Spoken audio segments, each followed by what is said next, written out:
जिस दिन इस शरीर से वो परमात्मा निकल जाता है, उस दिन कोई महाराज जी नहीं कहता, कोई बाबूजी नहीं कहता, कोई साहब नहीं कहता, एक ही बात कहते, मिट्टी उठाओ ले चलो।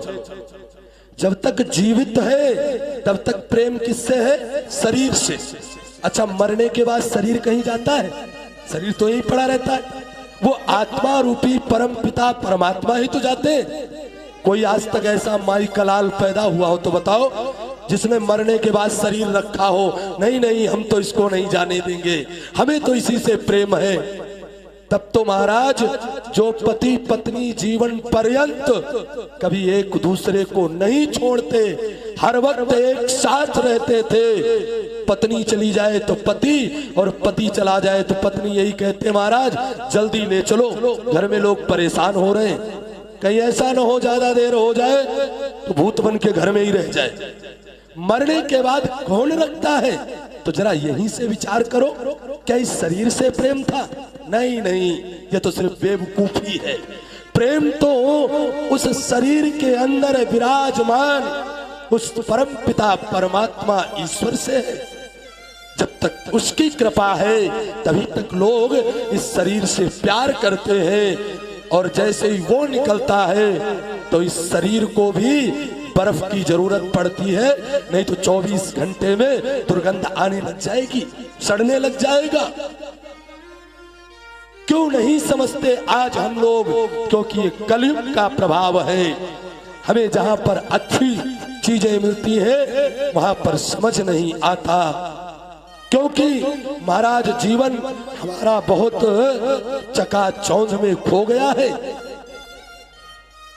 आज कल भैया ही कह रहे थे, श्रीकांत भैया, कि शहर में रहने वाले आज, बिल्कुल आपने सत्य बात कही थी श्रीकांत भैया, आज शहर में रहने वाला एक दूसरे से अड़ोसी पड़ोसी सालों हो जाते मिले हुए, एक दूसरे की शक्ल नहीं देखते।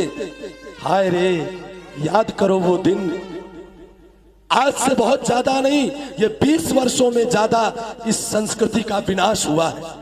20 वर्ष पूर्व गांव की स्थितियां देखो, न मकान होते थे, न कोठी बंगला होती थी, न गाड़ी होते थे, छप्पर पड़े रहते थे, 2-2 4-4 खाट पड़े रहते थे, और गांव से कोई गुजरने लगे, अंधेरा होता तो गांव वाले कहते, भैया आज नहीं रुक जाओ ना, अंधेरे में कहां जाओगे? उसकी सेवा करते थे, उसको सम्मान देते थे, एक दूसरे का दुख दर्द बांटते थे। पता लग जाता आज पड़ोसी के घर में रोटी नहीं बनी, कोई न कोई लेकर आ जाता था, भूखे मत रहो भैया, खा लो। अरे आज नहीं है कल परमात्मा कृपा करेंगे।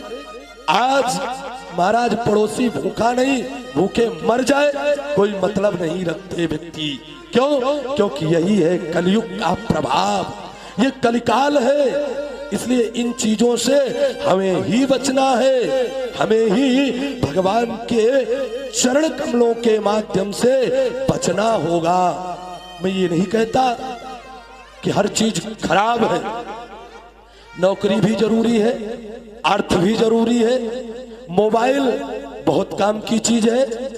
आज 1 मिनट में लाखों करोड़ों मैसेज पहुंचा सकते हैं आप, लेकिन उसका उपयोग अगर सदुपयोग की तरह से हो तो ही वो अच्छा है। लेकिन आज सदुपयोग कम हो रहा, दुरुपयोग ज्यादा हो रहा है मोबाइल का।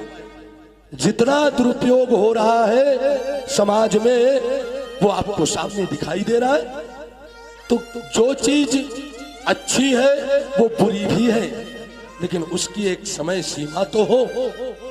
और जब से ये मोबाइल आया है तब से आदमी 90% झूठा हो गया है, और ज्यादा 90% और ज्यादा है। मथुरा में फोन करो भैया कहाँ, बस बस आ गए, 2 मिनट में आ गए गुरुदेव, बस ये 5 मिनट में आ गए।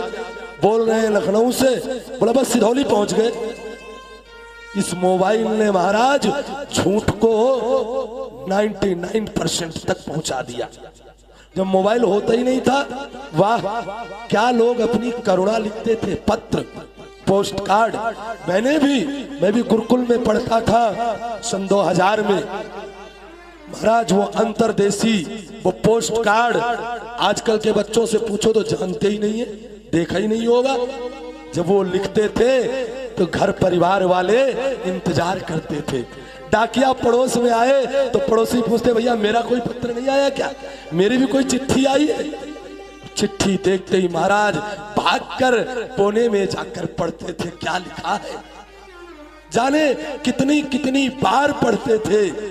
लेकिन आज महाराज संबंधों को बिगाड़ रहा है, संबंधों को नष्ट कर रहा है ये दूरसंचार।